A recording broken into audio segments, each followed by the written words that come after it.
যদি পরিচয় দিয়ে একটু কথা বলতে, কেন আসছো? আমার নাম হচ্ছিল নিহার। আমি এখানে এসেছি হচ্ছিল এই যে আজকে যে বই মেলাটা হচ্ছে সেটা দেখতে এসেছি। আর যদি আমি এখানে বইও নিতে এসেছি, জাস্ট আমি হচ্ছিল ইসলামিক সব বইগুলো দেখে তারপরে নিব। কিন্তু এটা হচ্ছিল আমি ইসলামের ব্যাপারে অনেক কিছুই জানি, বাট এটা আরো শিক্ষণীয় জিনিসগুলো আমি জানার জন্য আমি শিক্ষণীয় বইগুলো আমি নিব। ইসলামে যে এখান থেকে আরো নতুন নতুন কিছু বুঝতে পারবো। বই মেলাতে এসে তোমার কেমন লাগছে? আলহামদুলিল্লাহ, অনেক ভালো লাগছে। কি কিনেছো আজকে? এটা আমার কিনা হয়নি, বরং এটা আমাকে শিবিরের পক্ষ থেকে গিফট করা হয়েছে। শিবির কি চেনো? ইয়েস। কেমন শিবির? অনেক ভালো। শিবির করতে চাও? ইয়েস। আমি আজকে এখানে যে আবার হচ্ছিল কথা বলা হচ্ছিল, তখন আমি হচ্ছিল শিবির আঙ্কেলে সেটা হচ্ছিল জাহিদ আঙ্কেল, তাকে হচ্ছিল আমি দিয়েছি আই লাভ শিবির, ওইটা আমি দিয়েছি। শিবির সম্পর্কে তুমি কি জানো?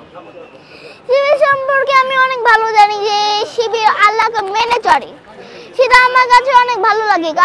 এই জন্য হচ্ছিল আমি শিবিরের সাথে হচ্ছিল যোগ দিতে চাচ্ছি, এবং আমি যেহেতু দিয়েছি এই জন্য তারপর আমি বলেছিলাম যে আঙ্কেল আমি তো শিবিরের সাথে যোগ দিতে চাই, আমি কিভাবে যোগ দিব।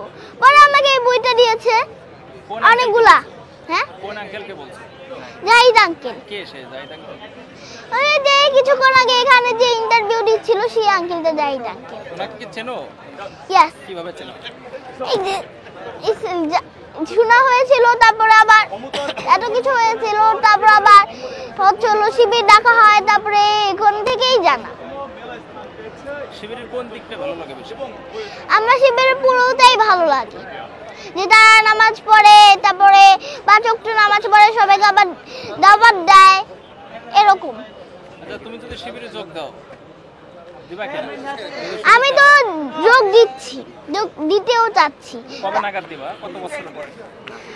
আমাকে তো বই দেওয়া হয়েছে, বলেছে যে এটা পড়তে পড়তে যদি এটা শেষ হয়ে যায় তাহলে তো আরেকটা দিবে, তারপর এখান থেকে নাকি আমি শিবিরের সাথে যোগ হয়ে যাব।